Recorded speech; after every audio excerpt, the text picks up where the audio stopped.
Hello! Welcome to GameSense Episode 2. My name is Stephanie Morrison. I'm going to be your host from Team 1983. Joining me today, we have my husband Evan Morrison from 1983 and 971. Down below him is Ty Tremblay from 319. Down to the right, we have Francis O'Rourke from Team 190. And joining us today via telephone, we have Adam Freeman from the Hot Team. Adam, why don't you take a moment right now to introduce yourself to us?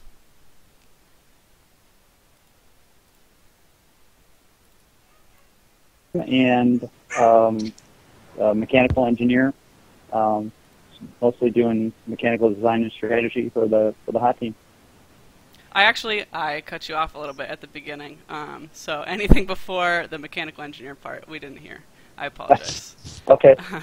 Drive team coach and mechanical engineer, focusing mostly on mechanical design during the build season, and then strategy and coaching and everything else during the competition season. Awesome, thank you. It's great to have you. We're really happy to have you join us on the show today.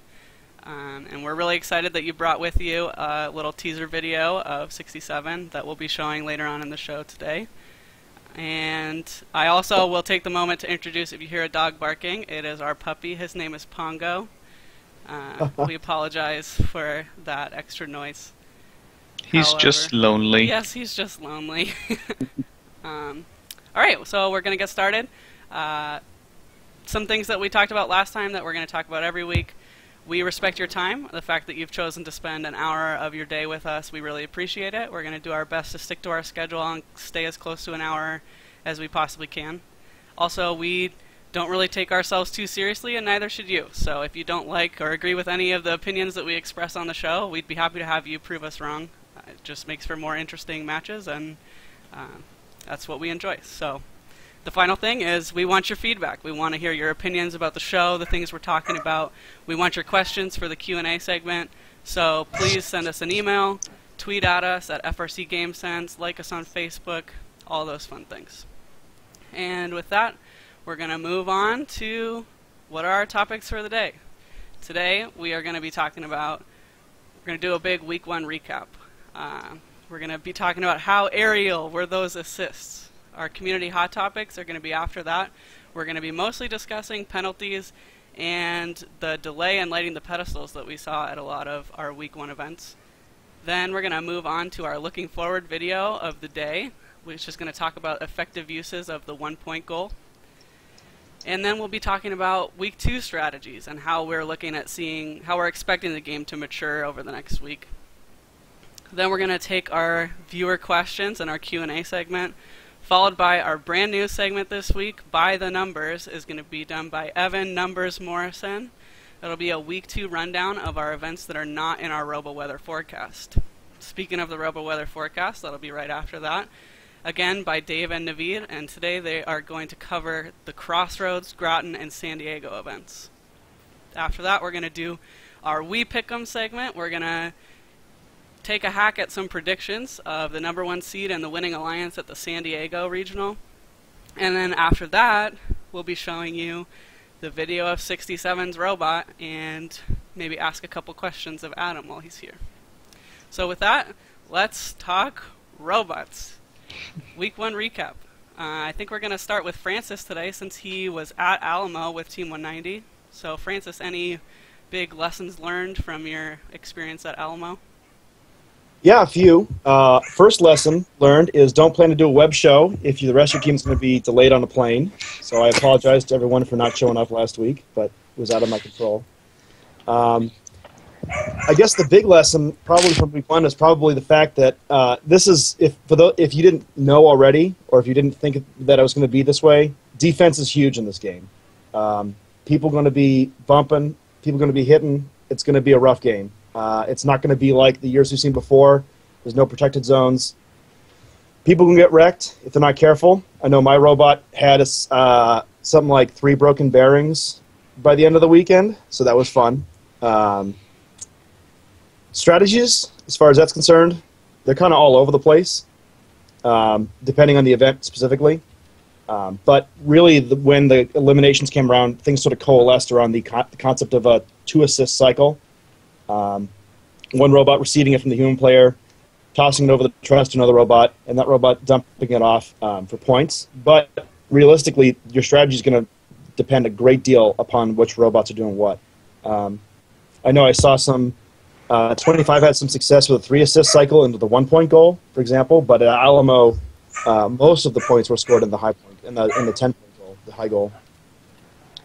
Yeah, that's one thing that I really thought was pretty cool about this game from the beginning, and definitely solidified for me in week 1, is the number of different strategies that are viable, and it kind of depends on your alliance makeup. But it's certainly, I saw a lot of teams go out there and try and do the same thing every match from their own robot perspective. And, you know, sometimes it worked and sometimes it didn't. But then there's teams like 525 was a great example. Smart Dogs at Central Illinois came in. They clearly had a plan for different alliance makeups and different opponents. And it really shows. They deployed different strategies depending on who they were with and they were against. And they were able to win almost all their matches that way. So that's something that's pretty cool about this game. Yeah, I think that. Sorry. No, you go ahead, Adam. I just spoke. Yeah, I think that you know, that was fairly obvious in the week 1 events that you could tell the teams that had a plan and went into a match with a good plan and communicated that versus the teams that weren't quite sure what to do. You know, they either were still figuring stuff out with their robot or just didn't communicate correctly with their teammates, and it just looked, you know, it looked like a mess out there. So when you had a team that kind of coordinated everything, then the game kind of looked really good. And then other times it just kind of looked like there were 6 robots out there doing their own thing, which really doesn't help with this game at all. I think one thing that definitely contributed to the 6 robots out there doing their own thing was, I was actually surprised as how, and some people may not like this, is how poorly some robots were. How poor they were at trying to get the ball, and it just kind of amazed me that there's one robot or there's one game object on the field, and to see robots going around for 30 seconds trying to pick that ball up, trying to get an assist, was frustrating to watch. Yeah, Ty, you hit on something I was going to just talk real quick about, is that it's probably, this might be a bold statement to say it this early in the stage of the game, but it's probably more important that you have a good collector than it is that you have a good shooter. Because collecting the ball in this mess is really hard. And God bless you if there are 2 balls next to each other, because it's going to be a 6-robot scrum like you've never seen before. Yeah, not only it in and then getting it out is the other issue. Just making sure you can get it back out. Yeah. We saw a lot of robots that once it went in, it kind of got stuck there, and then it was, you know, if they couldn't shoot it out, they definitely couldn't pass it. So that seemed to be a big issue, at least early. Yeah, and also just control of the ball once it was inside the robot. I saw a lot of teams that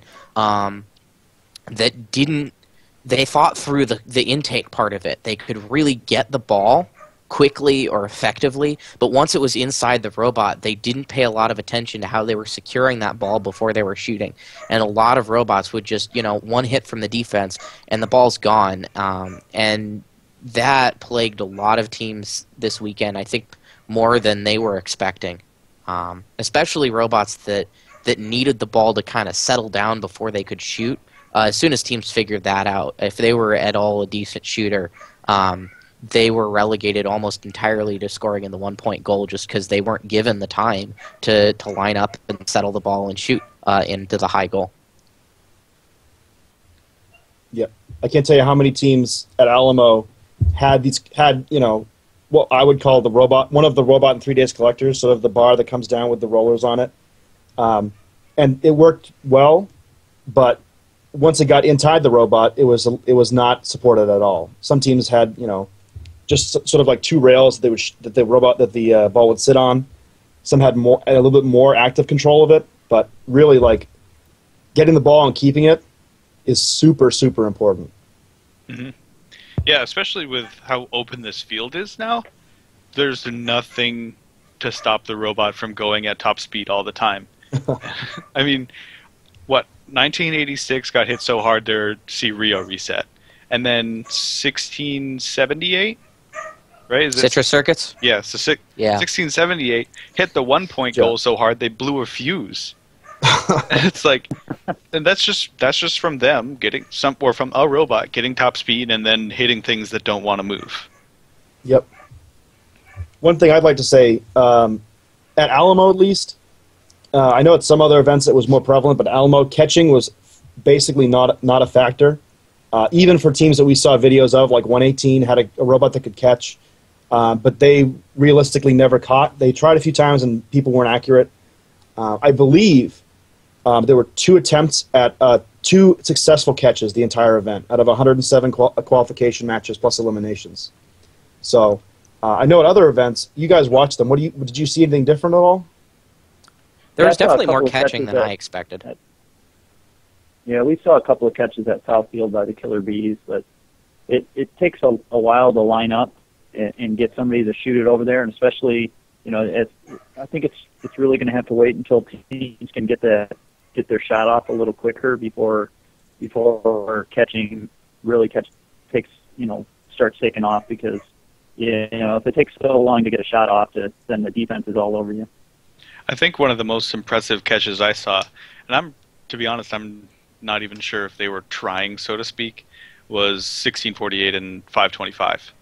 1648 just two times in a row, 2 cycles in a row. They just launched it over about 3/4 of a mile past the truss, and then it ended up in 525's robot. And then they just went off and scored it, and it was great. But that was probably 3 or 4 feet from the end of the field. And so I don't think that it was a matter that they were trying to catch that. I think it just ended up in the robot. What do you guys think?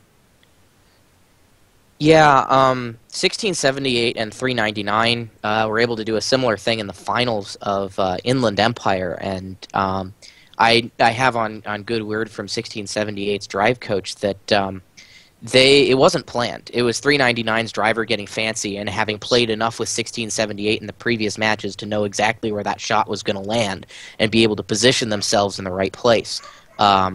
But what really helped them there is that they kind of fooled everybody, including their own alliance, and nobody knew that they were going to go catch it because they were out of position for up until literally the second the ball was landing on them. And so I think you're going to see the hallmark of good catches being that style where it's not 2 robots sitting stationary and lining up. It's 1 robot with good drivers and the other guys know exactly where the ball's going, and they just get into position at the very last second, get the ball, and go with it. That was a really cool catch that they did. That's going to be a highlight reel. It looked like a wide receiver running underneath a bomb. Yeah. Oh, yeah. Just going for it. It was beautiful. Haul in the pass. Yeah. The one last thing I might want to touch on, and I know we're going to talk about later, is that going to the human player, throwing the ball to a human player, if you can execute it, very good. But at the same time, if you can't execute it, you just got to get that ball over the truss, because people are on you so much that putting points on the board is sometimes more important than setting up where your robot is, depending on the situation. But we'll see how things play out as we go forward, I guess, right? Yeah. Yeah, I actually saw a lot more teams and robots and alliances throwing the ball over the truss, not even to anybody in particular, but just throwing it over the truss to get the points. And honestly, I believe that cost most of those alliances time. The highest scoring match that I saw, I was volunteering in Auburn Mountain View in the Pacific Northwest District. The highest scoring match that I saw was 215 points pre-penalties, and it was just a triple assist into the high goal, no truss, all just kiss-to-kiss handoff, and they were scoring every 20, 25 seconds or so with that, and that was under defense, and so they just decided not to relinquish control of the ball until they were letting it loose on the high goal. And the robot that was scoring in the high goal, 3393, the Horns of Havoc, ended up being the #1 seed, one of the most consistent shooters of the event. And they weren't anything fancy, but they could just nail the high goal shot. And they had 2 partners who were able to get the ball and pass it off easily, and they just racked up the points. Yep, I think that's a good point. Oh, sorry, Adam. I think we're going to have to move on to our next topic. Yep. But I know a lot of these are crossovers, so there might be a time to make your point. We're going to move on to community topics. Today we're talking about penalties and score tracking, and we're also going to touch on the rule update that came out yesterday. So I believe we're Are those really community topics? Like, were the community really talking about that stuff? Really? I don't know. I didn't see too much about it, but I think they're important to discuss. So, Ty, why don't you start us off with our overtaxed referees? Sure. And first just released a press release, shall we say, or a blog post addressing this. And they didn't go into specifics, but I wanted to give a little bit more detail. I took the training as a referee, so I just wanted to explain a little bit as to what a ref has to do during a match. And this might get a little ranty, but bear with me. So at the beginning of a match, the ref has to make sure that each robot is legal, that it's passed inspection, that it's inside of its starting zone, inside the frame perimeter, and it's legally touching a ball or not touching a ball, or if it's in the goalie zone. But that's not a big deal because that's all, you can do that one robot at a time. So the match starts, and there's 2 refs that watch the Blue Alliance and 2 refs that watch the Red Alliance. One red ref, who's closest to the Red Alliance, he sits there and he watches all 3 robots, all 3 balls, and both hot goals, high and low, and determines goal points from that. Then the other Red Alliance ref, he watches the Red Alliance from the other end of the field, and he watches motion points. So we've got one ref that is overtaxed, that has good view, and we've got another ref that is undertaxed, that is a poor view. But I think that worked out well. I think everybody got their motion points. So because it's a 5-foot-tall robot and it has to move at least a length of its body, so I think that's fine. So that's autonomous, and I think that's how you got your missed hot goals or your miscounted other goals. Is you had one ref that had to watch 3 robots and whether or not the goals were hot, because none of this scoring is automated.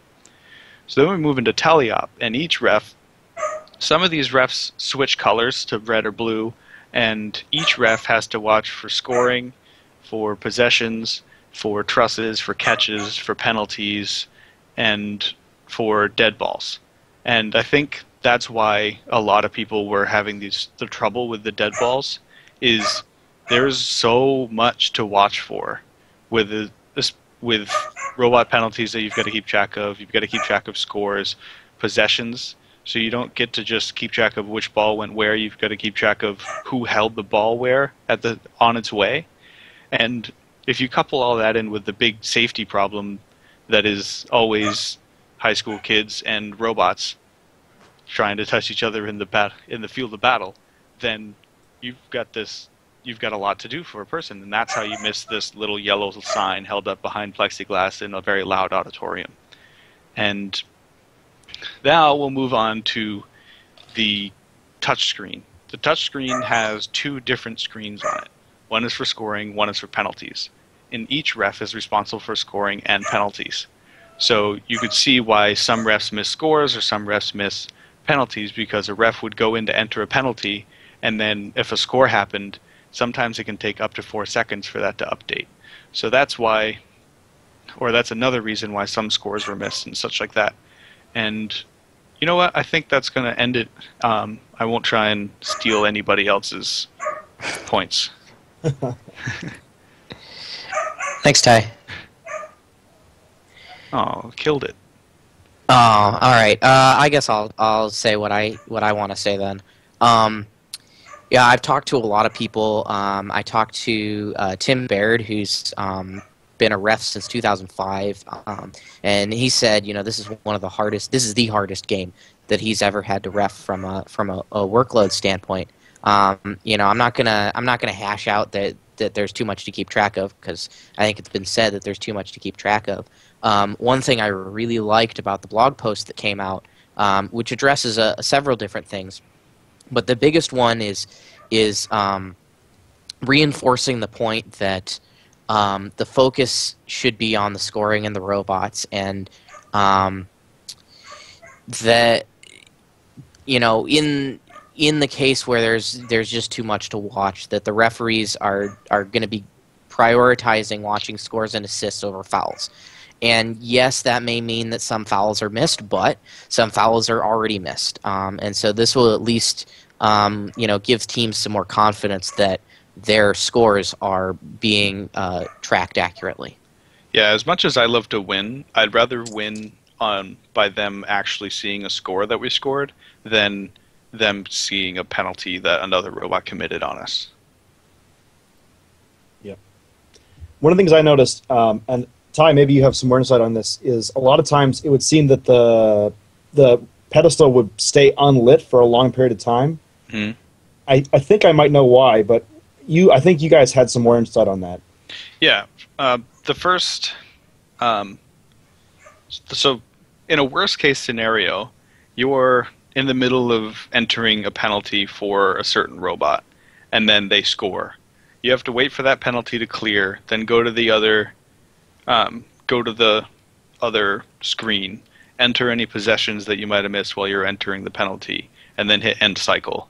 And then once that submits, you have to wait for the end cycle to finish. And once that clears, then it automatically lights back up. So, I've heard rumors that there's I've heard rumors that there's up to a 4-second delay on certain parts. So that's 8 seconds stacked up right there. Yeah, I've heard something similar to that as well. A lot of referees were also complaining about the touchscreen not being very responsive, not even just from a delay standpoint, but from actually not accepting the inputs on the first try. So I think, and the word coming in from FRC headquarters in the blog is that they've rolled out a software patch and fixed a lot of those issues. So I have high confidence that we'll see a pretty big reduction in those issues in week 2. Now, actually, not to be that guy, but I'm going to be that guy. They actually didn't say that. They said that they rolled out a software update that fixes a bug they had where the field would decide that it doesn't want to go to teleop after autonomous. And then they mentioned in future weeks they're going to be fixing flow and improvements. So I'm actually wondering if they didn't fix any of that. That's a good point. Yeah, that seemed kind of weird that it didn't address that, but maybe they don't know how to fix that yet. So. Yeah, it could be. I can tell you that if I was back there and we saw the ball go through the goal, there would be nothing that would make me more infuriated than to turn around and see that the human player has not picked the ball up pedestal and it hasn't lit up yet. Man, you're already charged up then to turn around and waste even more time, especially in like an elimination match. I know that Jim Zondag was really fired up with one match that they had that it didn't light up. So. Well, and I know for sure that it certainly could have been the difference in quite a number of matches, eliminations, and qualifications, both this past week. So yeah, the fact that they haven't explicitly said it, and thanks Ty for correcting me on that. We'll wait and see. It may just be that they're still working on it, and they'll have something by Friday that's good to go, and it may be that they're not going to get something out in time for this week, or it may be that they already fixed it and just didn't word their blog post properly. So, time will tell. Mm-hmm.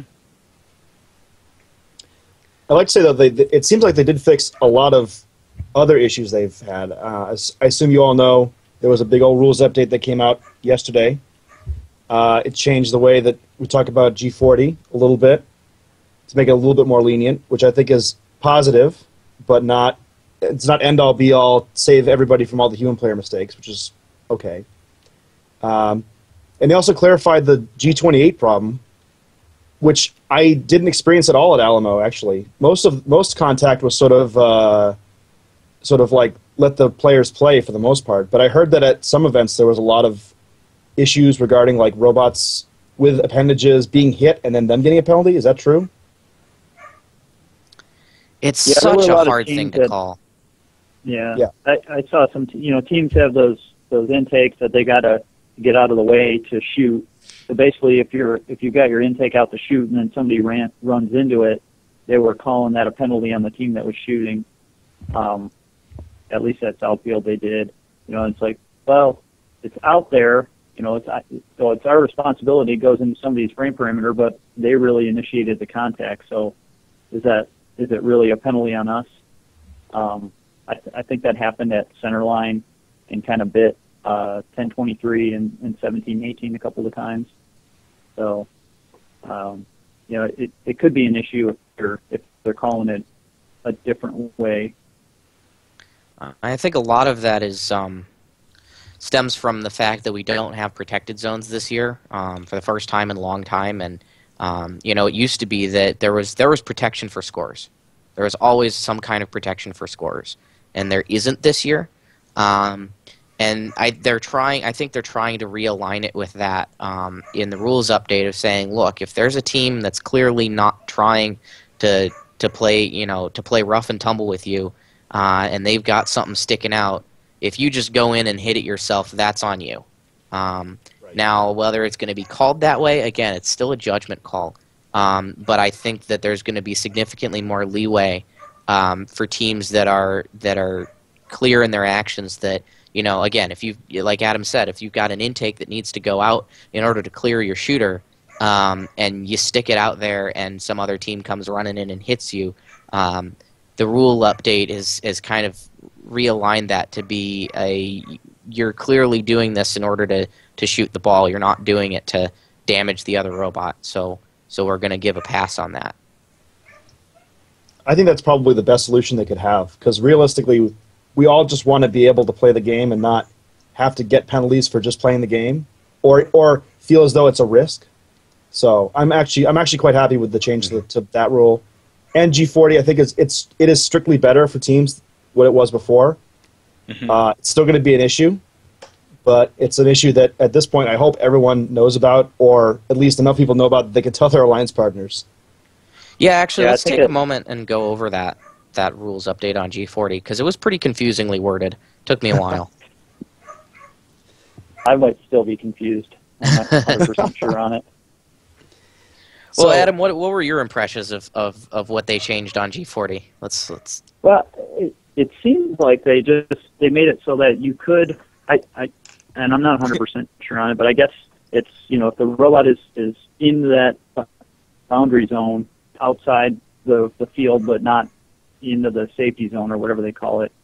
I'm not good with the terms. Then don't reach past that. But if the robot's just sitting there, it's not reaching out of the field at all, then you can. I guess you got up to the boundary, like the field boundary. Either way, I teach my human player to not reach over there, and there are plenty of teams that didn't have issues with it. So you really just, I think it falls on the teams first and foremost to make sure that whoever's inbounding the ball or at any of the positions, just make sure they don't do it wrong. Just toss it the right way. So they could have left it how it was for me, but I think just to limit, with the other, making sure that there's less penalties, just overall, it's probably a little better for overall gameplay. But I can tell you that I would have been stressing to anyone that was on my alliance to make sure that they don't get any penalties, and even if I've got to take a ball and show them how to throw it in, just so they don't get it. Yeah, I think it's just sound advice in general not to, if you obey the original rule going into week 1 about just don't cross the yellow line, that you'll be better off for sure. I saw the update mostly as just kind of a relaxing of that, that it's no longer a hard and fast boundary, that if you cross it, it's an immediate technical foul. There's some conditionals in there. And what I think they've added is basically this buffer zone. It's not actually the safety zone. The safety zone is defined by the yellow tape only. But between the guardrail and the safety zone is this buffer that if there's a robot in that area, then absolutely human player can't extend past the safety zone. But if there isn't a robot in that area, then they've got a little more flexibility and a little more leeway there. And I think it's just again, it's just meant to relax the rules a little bit and give the human players more of a benefit of the doubt there. Yeah, I'm actually. I mean, having seen week one, you're right. Like you said, there's still a lot of opportunity for issues. I know, however, that like a lot of at least off the top of my head, I can think of like 6 or 8 times at Alamo where a team member would just sort of take the ball and just kind of do one of these, and their whole hands would go outside of the field or outside of the line when there's no robot anywhere nearby. So obviously, first put this rule in for safety. And rightly they should, because it's dangerous. It's quite dangerous to have a 120-pound killing machine next to your students, right? But I think that a lot of the minutia calls, the close calls that still got called, are still able to get called. But I think that along with sort of first stating more clearly that they want to realign toward gameplay as opposed to just being like a hawk at penalties, I think you'll see fewer penalties called this week while maintaining that safety level. Yeah. So I'm going to tell a rather embarrassing story. I was rewatching some of 319's video from week 0, and I think we're the reason for G40. I think you are too. Yeah. Still love you. Again, we didn't have a human player at the time, so we were letting our human players try and see what worked out best. And we have this one human player who he would lean out half of his body into the field and like gently place the ball on the ground for like 2 seconds and then release it. And I rewatched it again after all this G40 talk, and I was like, I am so sorry, world. I have brought this pain upon us. Wow. I mean, if it wasn't you guys, it would have been somebody else. There were a lot of robots and a lot of human players that I saw week 1, not just at Nashua, but at other places that were reaching over or just generally didn't know or understand the rules. Oh yeah, like I remember seeing definitely at Alamo a handful of human players that would go to toss the ball and it would miss the robot, and they would like sort of instinctually just go out and be like, "Oh, I should go fix that." Reach for it. Yeah, thankfully the ref was right there to stop him, but you know. Yeah. Okay. I think this has been a really good discussion. One thing we didn't mention is we have received some information. At least I didn't hear anyone say it. We have received some information that volunteer coordinators have been encouraged to recruit, I believe, 2 more referees for future events. True. And I think that if they're able to find those volunteers, I know that some of our districts might be a little hard pressed to find them, especially out here in the Pacific Northwest and probably New England as well. But that might show some improvement on the referees overtaxing issue. But it is now time to move on to our looking forward segment. Ooh. And today we have a video from Looking Forward that is going to talk to us about the effective use of the 1-point goal. So I'm going to roll that video.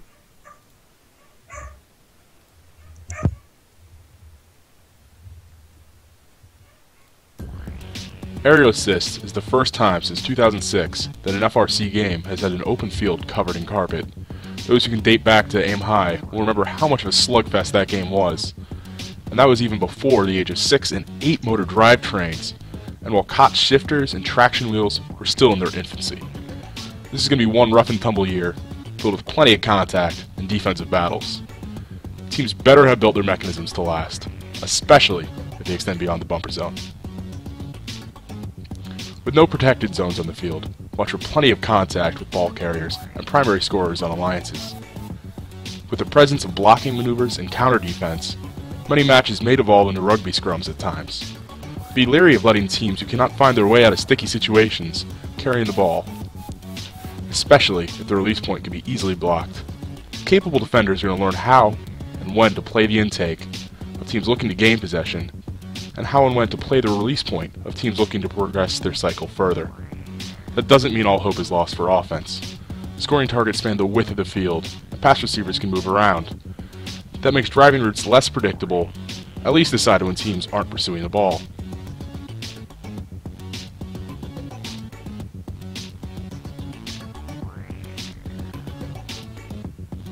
Additionally, there are no choke points to exploit this season. This is going to be a drivetrain game. I certainly hope your drivers have plenty of time to practice. They're absolutely going to need it.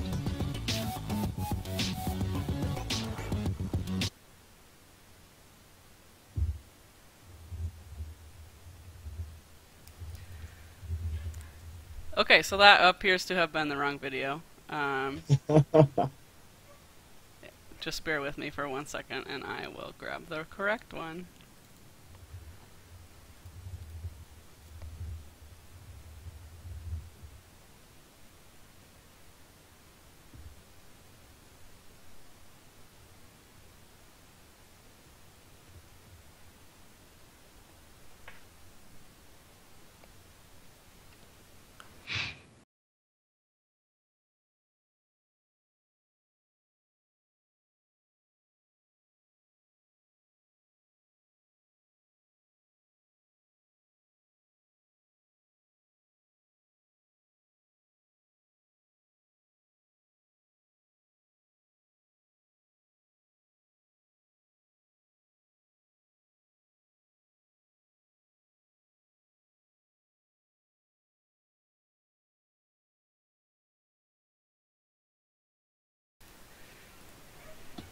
Okay, we're back with the correct video.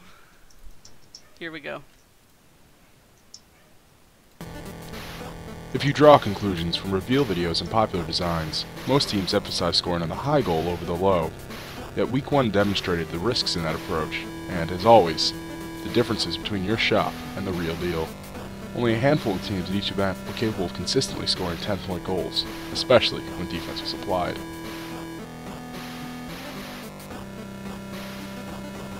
With the difficulty of scoring in the high goal, if you draw conclusions from reveal videos and popular designs, most teams emphasize scoring on the high goal over the low.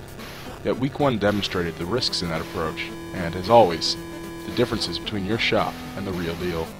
Only a handful of teams at each event were capable of consistently scoring 10-point goals, especially when defense was applied.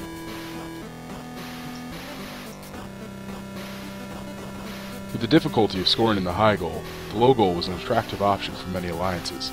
Assists and trussing were a valuable way to rack up points during teleop, and the low goal was generally the more reliable option to get the next cycle started quickly. 11 and 21-point cycles were a valid strategy for most qualification matches, and multiple alliances utilized 31 or 41-point cycles to go deep into their elimination tournaments.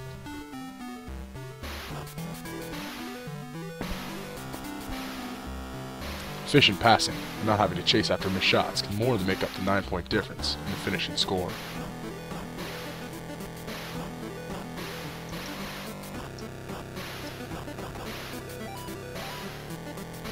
Even some of the best scoring machines would utilize the low goal when the opportunity presented itself. Expect the low goal to continue to play an important role in the coming weeks. While some elite scorers will still find ways to routinely drain high goal shots when defense is applied, they will be the exception to the rule.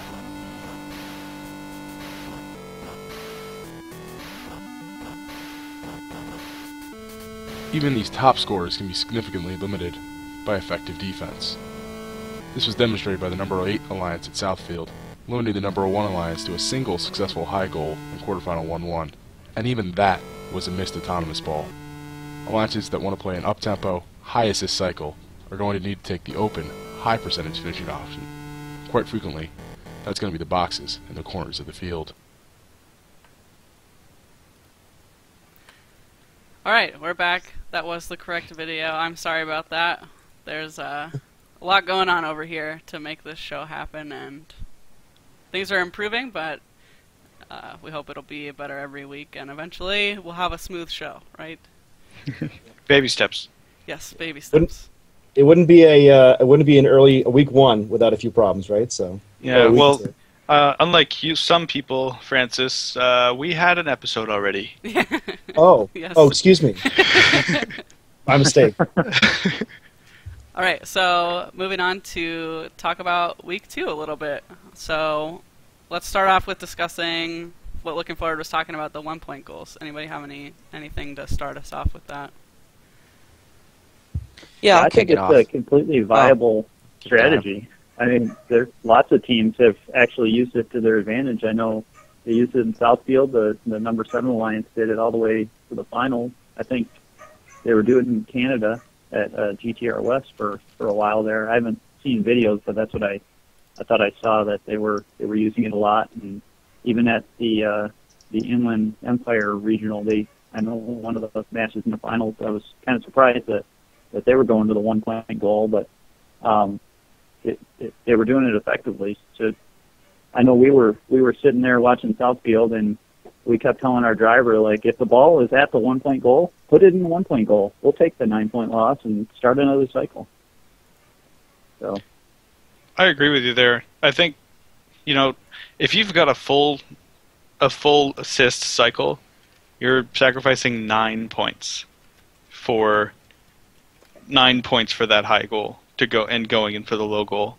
Now, if you miss that high goal, then that's like maybe 1 or 2 assists that you're missing, which is another potential 20 points.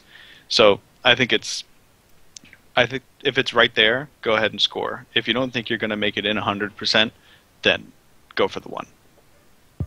Yeah, 188's alliance at GTR West made it all the way to finals, almost exclusively scoring in the low goals. And they really proved how powerful that strategy can be. One thing I think, it really underscores how important assists are in this game. There's 2 major reasons that I can think of. Neither of them have to do with the actual rate of scoring. I think you can score just as many points with, one good robot running really fast single assist 10-point shots, but you're not getting the assist bonuses for the tiebreaker on the rankings. And if you run into defense, if you miss the shot, etc., whatever is holding you back, if you don't have any assists accumulated on that ball, maybe you trust it already, but if you don't have any assists, you don't really have the option of going for the 1-point goal. You've gone from 10 points to 1 point, and you might just have to take it just to get a new ball and get another cycle started, or you have to go back and try and accumulate some assists on it. But if you've got 2 or even 3 assists on the ball before you go to score it, suddenly that 1-point goal becomes a very viable option if the situation changes and you just can't make that shot in, whether it's a robot failure, whether it's super heavy defense. I saw a lot of good teams sort of limit themselves. If they missed the first shot, they'd take the ball and they'd go straight for the 1-point goal. And it was self-imposed, but it worked well for them. Yeah, there are a lot of circumstances where like the 1-point goal is just like it sort of harkens back to like 2012 and the 2-point goals in my head. The difference when you get to a lot of assists is so few, really, like 9 points compared to 30, especially in a game where you want to be moving all the time to try to outmaneuver the defense.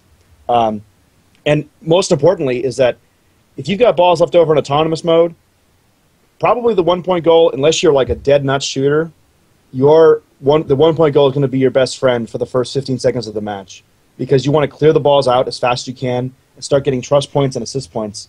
Because 10 points versus 1 point, flat out on its own, realistically, not that big when you can start getting all those 10, 20, 30, 40, 50, 60-point cycles. Yeah, cycle speed is pretty important in this game, and it's worth noting that once you've got 3 assists on the ball, that's a point cap, right? There's actually a maximum number of points that you can get for any given ball that's in play before it cycles around again. So if you've accumulated 3 assists on that ball, and you can get it out of play and get a new one in play quickly, now obviously barring the pedestal delays, you're in a good position to be scoring a lot of points, even though you're not shooting in the high goal. Yeah, I think now is going to be a good time to move on to our Q&A segment. Any last things before we move on that anybody wants to talk about? What about week 2? That's what we're talking about. Oh. I thought we were still talking about the 1 point. Do you have any comments about week 2 that you'd like to say before we move on? That's what I'm hearing from you. Yes, but now I'm so flustered that I've forgotten. We'll come back. All right. Well, one thing that we saw at not every event, but a lot of events, was the shot over the trust to the human player. Yeah. And I really think that's going to start taking off in popularity. It's a really good way, if you've got a good shooter, to get the trust points and still maintain control of the ball. One thing that's a big advantage there, if you overshoot and you miss the human player, the ball should be returned by the field crew right to that human player. So yeah, you lose a little bit of time, but you probably lose at most as much time as you would have had the ball, just wandered off, and at best quite a lot less time. And you maintain control of the ball. So I expect to see a lot more teams, and some of the top teams especially, really relying on that trust shot to human player strategy to get those trust points and maintain control of the ball. While I agree it's a valid way to compete and potentially win in the game, I find it frustrating that the most efficient way, or one of the most efficient ways to score points in this game is to use a human. Well, I feel as though this is a discussion we go on for years about whether or not what role a human player should play in a good game. I think that this year is a pretty happy medium, right? Like 2009, obviously, the huge one side where they score all the points. It's something like 2008 where they had some impact for some teams, but most of the time they did nothing. I think this is a good medium because realistically, you have to have a good robot or a robot that can execute a strategy well to get your human player the ball.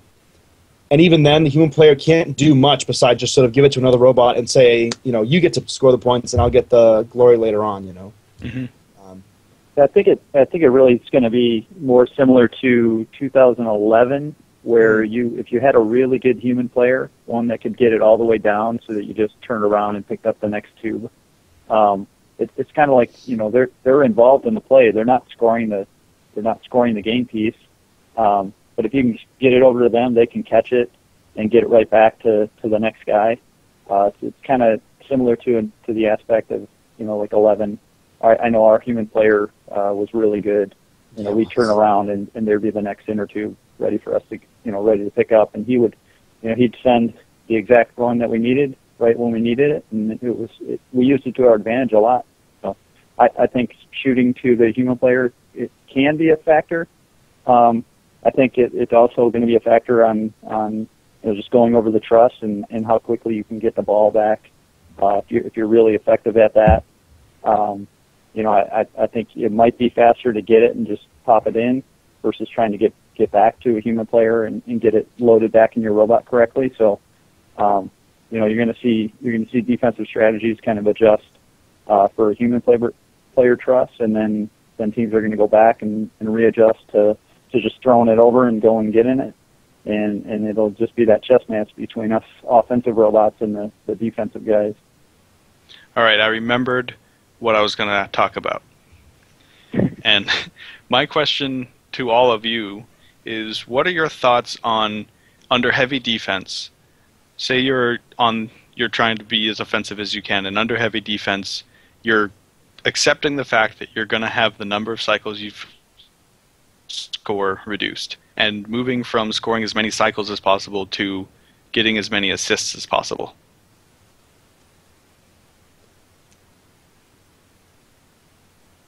Nobody has thoughts on that. I think we all have who am I playing with? I think I'm going to try and get as many assists as possible, depending on the quality of robots that we're playing with. So, I think most matches will probably be a two-man game.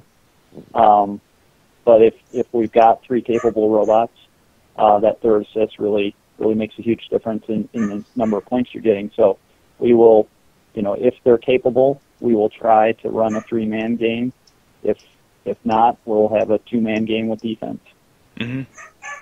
Yeah, I would really echo what Adam's saying. I know that at Alamo, when we were doing our qualification matches, there were a number of times where we didn't have the opportunity to do a 3-assist cycle or a 2-assist cycle. That it really does come down to who you're playing with, and that if you can get the 3-assist cycle, there's a good chance it's worth it just because of the fact that the 1-point goals become really open to you at that point. So we'll see what happens, though, I suppose.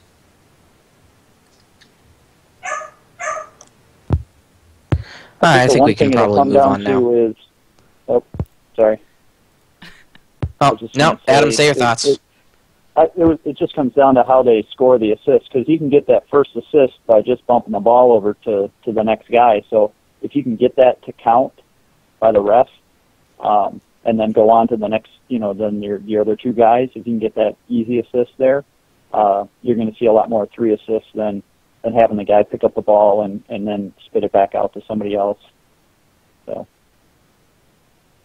Yeah, we definitely did. One of the reasons I didn't stop you guys is that our major question that was asked multiple times this week was, what are your thoughts on the effectiveness of the trust shot to the human player? It was asked by Rahul Yarlagada as well as Patricia Beekman from 900, and we've definitely heard a lot of interest on that one, so that was the main question we wanted to answer for today. Those of you... We're just too good. We are just too good, yeah. You're just... The telepathic question is good.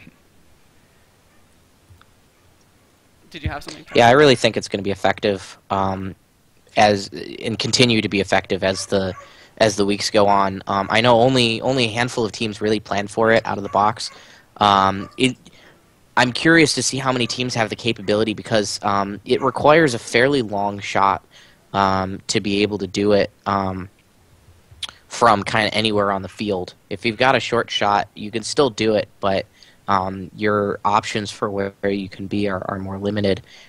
So I think we're going to see a lot of the teams that designed for it. I know 148 did, 118 I'm sure did, and we'll see a lot of those teams continue to rely on it. And I'm curious to see how many other teams pick up the strategy and start employing it, and how successfully. Yep. Yeah, I heard of Team 900. Their robot almost certainly does just that, which I think is a bold strategy that might pay off for them. Yeah, I think it's time. We're running a few minutes behind, and we have the addition of the 67 video and some additional discussion we want to do on that. So I'm going to move us on to our By the Numbers segment of the day. We did have another question, Evan, before. Maybe you can throw something in impromptu. A specific question about how is the NEU district going to handle 2084 after their stellar performance in Nashua? So I don't know if you have anything about them already in your little spiel, but maybe if you have any comments on that, you can throw that in there. But I will let you have at it. Sure. I'll talk a little bit towards 2084. That's, I believe, Robots by the Sea.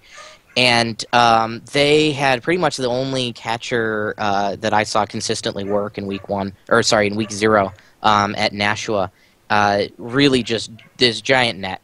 And all they are is a catcher and a 1-point scorer, and I think that's going to work out really well for them. As long as there's robots to get the ball into their net, they're going to be grabbing that. They're going to be throwing it into the 1-point goal and or handing it off. And it's, as was mentioned, it's not that bad of a strategy not to be able to shoot into the high goal this year. I think it's going to work well for them at that district event.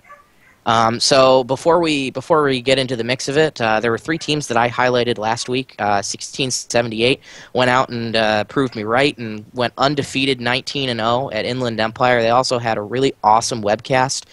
Custom overlays looked great. Highly recommend that you guys watch it. They're going to be, I think, hopefully doing it at Davis Regional. Just HD, the whole thing, full field view, and it was just a beauty to watch. I also mentioned 11 Mort. I know they had a couple hiccups in the start. They finished fairly strong. They were picked by the number 2 seed, 1923, Midnight Mechanics, and lost in a really tough 3-match semifinal series. And then 610, the Coyotes, and they went and just dominated as usual. Didn't quite make that number 1 seed spot, but they got picked by number 1 seed 1310. And rolled at GTR East. Lost the first finals match on a penalty, and then just won the second 2. So great showing out of those 3. We got a lot of great events this week. Week 2 starting it off with Arkansas Regional. Baxter Bomb Squad's showing up for the first time. They had a really impressive reveal video showing off their fast and awesome swerve drive that they always have. 3 hot goal auto. We're also looking at a first look at the Technocats 45. They've kind of dropped off in recent years. I'm hoping that they have another slick machine to wow us again The last time I think they started off really strong was 2009. They went undefeated at their first event, so hoping to see some good stuff out of them. 418 Lhasa is showing up at Arkansas. 832 Oscar should be a good event. One thing to note, there's no team from last year's finals that is returning to Arkansas, so nobody's there to defend the title. So it's kind of wide open there. San Diego and Crossroads, our Robo Weather guys are touching on, so I'll skip right over those. Lake Superior, we got 714 more robotics with their all-plastic robot, and that's such a cool-looking robot. The intake flops out, stays out, looks like it can really take a beating and keep on ticking. So hopefully, hope to see some good stuff from them. 1816 Green Machine is going to be there. 2052 Nightcrawler showing up after a 2 regional win season last year, along with 2169 King Tech, also won 2 events last year, so they're kind of the early favorites going into that.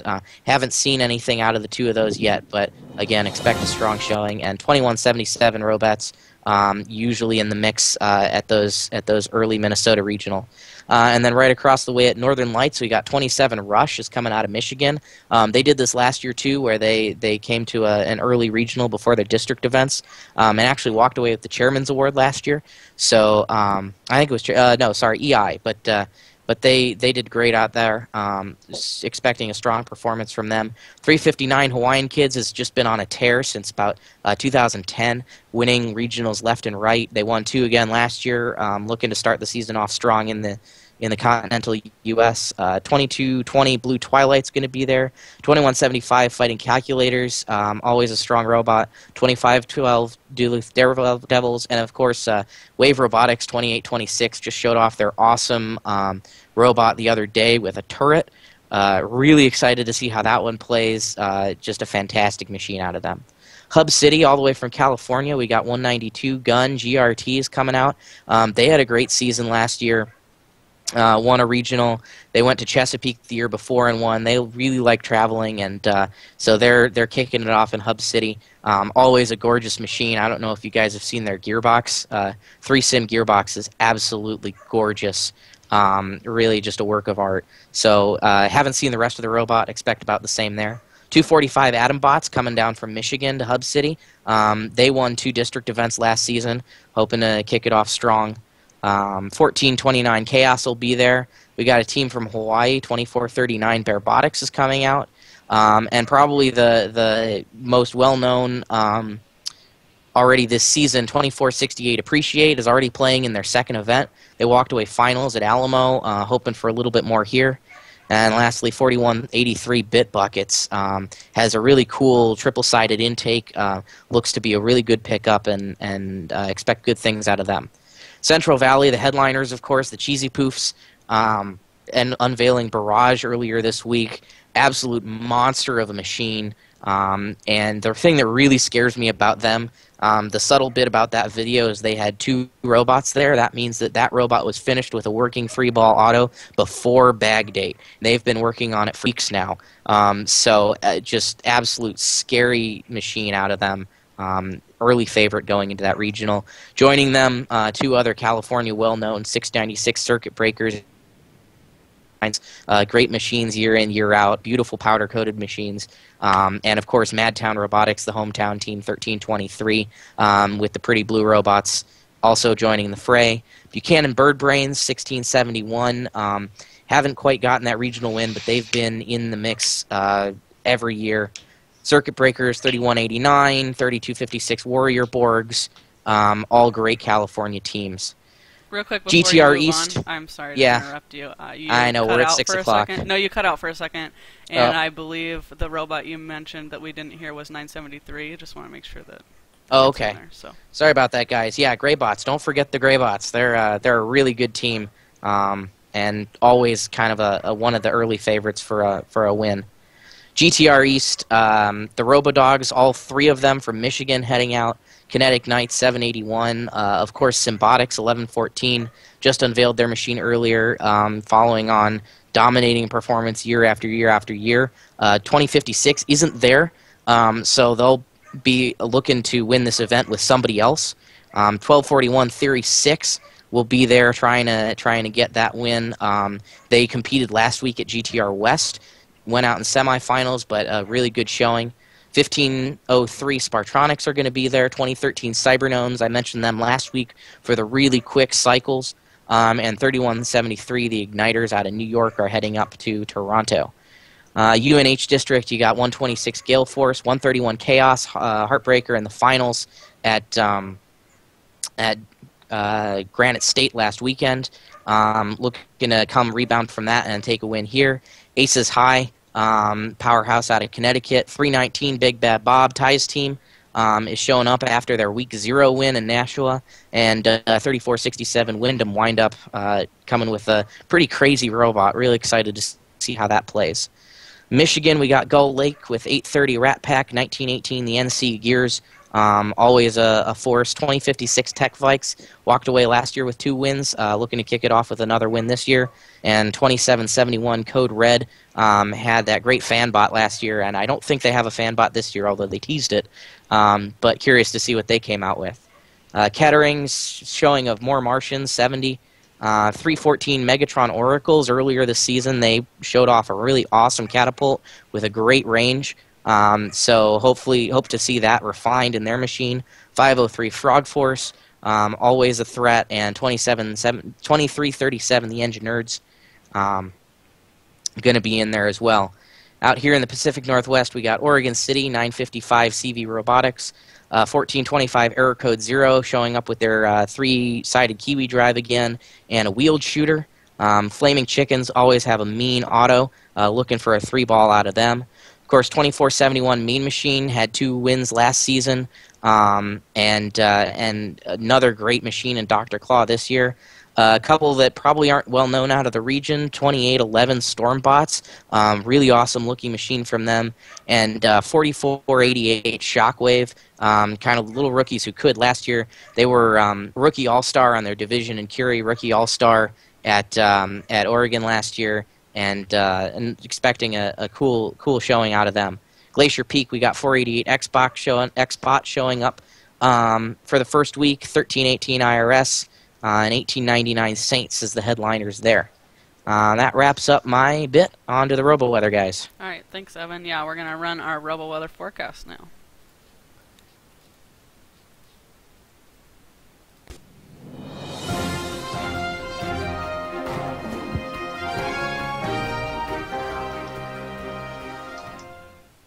Why did the chicken cross the road? Because he too can. Welcome to the crossroads, baby. We'll see which direction these teams decide to go. Week 2 does not usually bring us the drama of a team's last chance for a championship bid, but this year, the Kilobytes are already facing elimination. Team 1024 has chosen to play back-to-back in weeks 1 and 2, allowing themselves only 5 days between events to upgrade or change their bot. It's a bold strategy, Cotton. Let's see if it pays off for them. With a tough loss in quarters last week, here's to hoping this decision does not come back to kilobite them in the butt. Taking the field with Neon Yellow and Blue Machine this week are regional powerhouses Delphi Elite, Team Hammond, Cyber Blue, the Digital Goats, the Tech Hounds, and the Thunderhawks. With no clear top dog coming into the crossroads, this event could get rough. The door is wide open for any strong shooting team to scoop up a few Bash Bros. Ladies and gentlemen, the Bash Brothers are here to stay.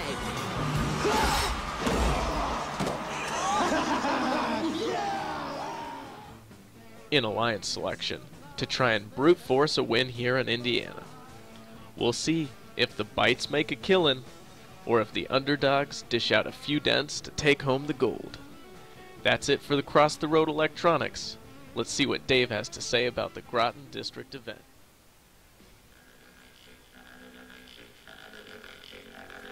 Yo, this event is Groton, but the teams are not. And that's the best part I got. Well, now, don't you count Groton out, cause we got the robots that gon' make you shout. Got teams with the strats and the wicked shots. Listen careful while I list them, cause I'm going in hot. Gus, Airstrike, Cyber Knight, Welcome to New England where the D is tight. Gale Hawks, Techno Ticks with the mad assist. Cooperate with me, baby, yes I do insist. And if you battle Falcons, Buzz, or ECR, you might come close, but close is no cigar. I'm just as hyped as I know you are to see some hot shots from our neutron star. Check it. Shout out to Annie Mark. Shout out to Vex Pro. Hashtag ball shift so hard. If you're gonna ball hard. Don't worry about the haters. George Washington. GameSense Prestige 2014 Week 2 Regionals. Good luck, teams.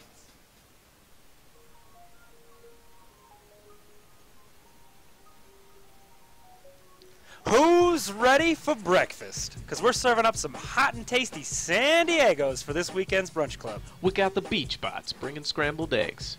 Spider's got some breakfast burritos. The Warlords are making crepes. The Vikings are blending some shakes. Code Orange is bringing the juice. And Quicksilver is baking scones. The Nerds of the North even swiped some syrup from the Maple Leaf Power Bros and toted it 3,500 miles down here to go with our Egos. I think we're missing something here, Naveed. That's right. All of these teams need to move over to make room for 1538 and a fresh glass of ice-cold milk.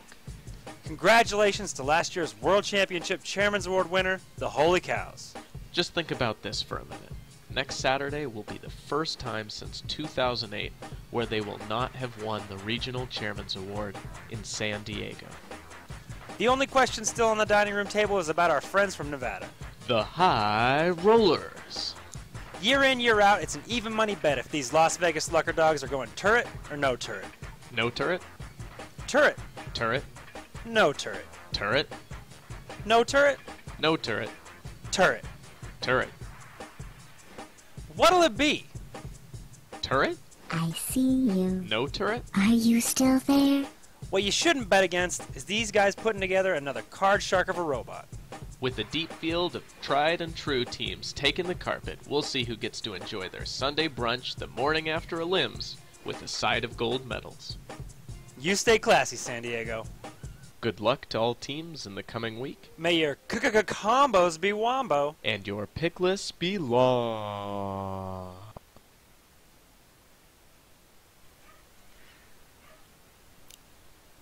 All right, a big thanks to Naveed and Dave for putting that together for us again this week. And we're going to move right into our We Pick 'em section. Again, this was for San Diego. So, here are our picks for the week. I went with 1538 as number 1 seed, and 1538 picking 987, followed by 4139, who I believe were finalists at an event last weekend. So that's my winning alliance there. So Evan, why don't you talk about yours? Well, I'm picking 987, and they've pretty much dominated the Southern California regionals the last 2 years, going completely undefeated in qualifiers. So I think they're a pretty good bet for the number 1 seed. I think they pick Code Orange 3476 and pull another Las Vegas team 3009 as the third partner on the way to winning the regional. All right, thank you. Francis. All right, so first I'd like to say, despite what some people on the show seemed to have said last week, I did not attempt to game the system. I was just misinformed. But this week my picks are much more reasonable, I feel. Going with the Holy Cows as the number 1 seed. And then I'm going to go and say that the alliance they select will not be the winners. I think 97, assuming that, if my head cannon here works out, 97 is going to take it with 3476. And then their third partner is going to be the Devil Duckies. And that's how it'll be, I think. All right, Ty, go ahead. All right. My number was typed in wrong. Oh, I apologize. I didn't pick 3192. I picked the aluminum narwhals. Who are they? I'll fix it right now. I can't remember their number. Oh, well. Oh, the aluminum narwhals. Yeah, the aluminum narwhals. Everybody knows that one. Anyway, I picked the aluminum narwhals. But, and I picked them specifically because I believe their name will go along with their spirit of their robot. But 3476 was awesome last year. And I think that the little orange robot that could will do it again and get number 1 seed. However, they'll pick 1538 for their 3-ball auto, and then 987 and 330 will pull it off in the finals in a pretty awesome finals match between 4 really nice powerhouse teams. Awesome. Adam, why don't you let us know who you picked and why? All right, pick 987 because they're, I think as Evan said, they pretty much dominate everywhere. They routinely head into championships completely undefeated. So I really wanted to pick some of these other teams, but I had to pick 987 for #1 seed, and then I originally wrote down some other teams, but then I switched out for 987. I can't see them losing this week. They build really awesome robots. So, but I wanted to pick some other teams instead of just going with Holy Cows or 330. So I like this the 2489. I think it was 2489. The Warlords. I like their reveal video. It looked like a really smooth robot that looked really good and capable. Impressed me. And then I was looking for #1 or #3 seeds are just really hard to pick, or #3 picks. But I like the kind of young second, third year teams that are just kind of up and coming. And then maybe they've got a robot that's good, but maybe have some issues. And 4139 looked like a decent team to pick up as a third robot. So. Well, I definitely agree with you. I thought I was going to have a unique pick in 4139, and then I saw yours, and you picked the same team, so I hope it'll work out good for both of us. That would be great. Yeah. So for those of you that are wondering how we did last week, myself, Evan, Francis, and Ty all received 1 point for having 341 in our winner alliance. And unfortunately, Andy Grady whiffed and got 0 points, so our guest tally is currently at 0. But I am confident in Adam and his pick in 4139 and 987 that he'll come back with our guest points after this week. And with that, I think we will move on to show 67's video. So give me just a second to get that one going for us.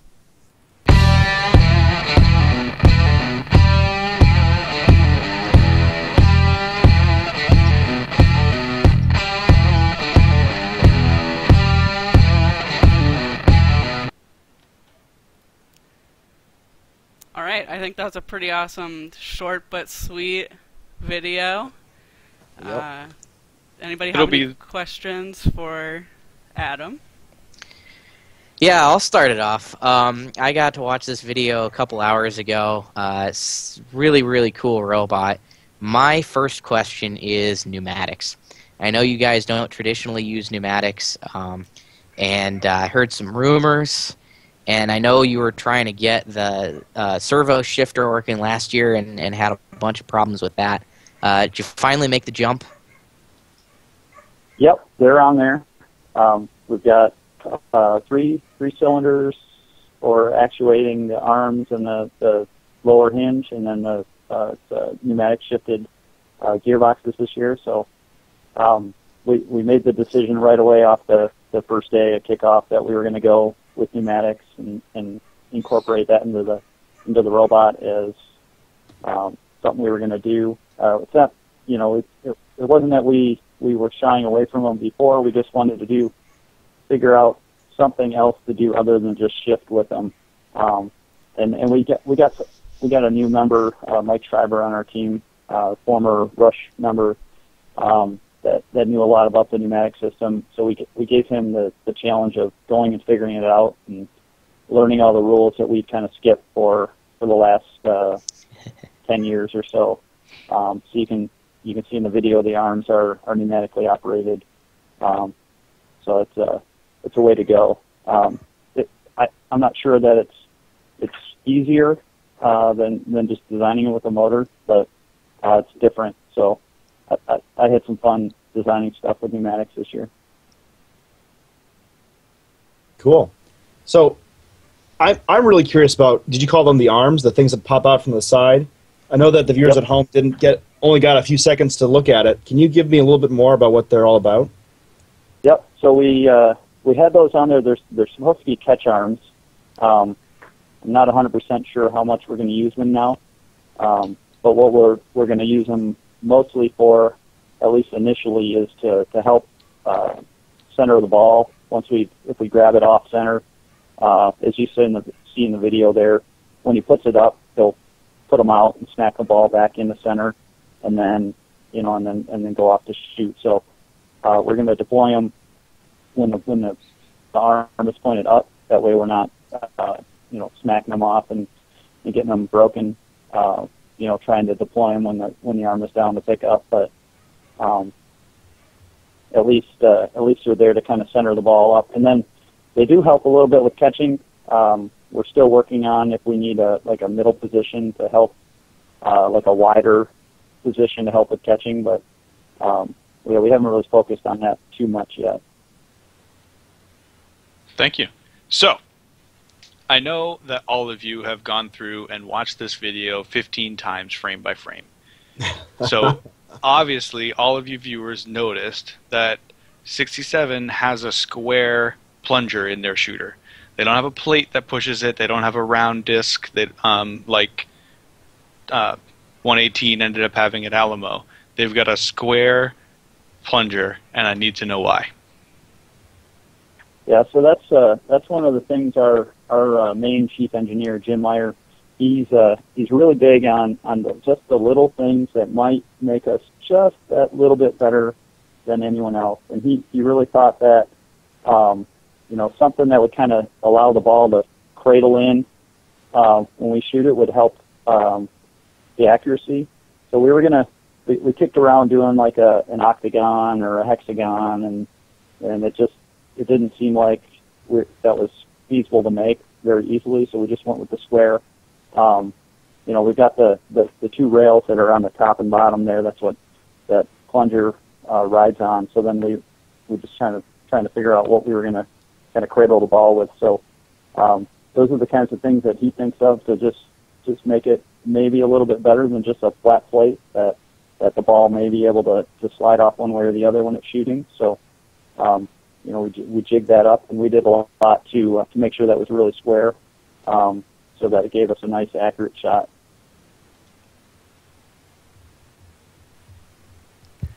Cool. Awesome. Anything else? Steph, you got any questions? I think that's it. All right, thank you so much for sharing that video with us, Adam, and thanks for no problem. For signing on to do this show with us. We know it's a lot to ask for someone to sign on to kind of a new concept, and we really appreciate having you, and it's been a pleasure to have you. I think it was a great episode, so thank you. I really appreciate you guys having me on. This was fun. Awesome. Anytime I can talk robots on a Wednesday night is a good night. Good night, yeah. I think we agree with you. Yes. A couple other thank yous I want to say before we sign off. I appreciate everybody hanging in there. We went late again. We're going to work on our schedule, try and tighten it up a little bit to prevent this from happening in the future. We want to thank Julie from 1983 for helping us out developing our logo. That's something we didn't get a chance to say last time because we were so pressed for time, but I wanted to squeeze it in this time. And just thanks to all of you guys for sticking around. Please send us emails, tweets, Facebook messages, like us on Facebook, any comments you have about how we can improve, things that you'd like to see on the show, and definitely your questions for our Q&A segment. So with that, I hope everybody has a great weekend. If you're competing, hope you do well, and let's go play robots.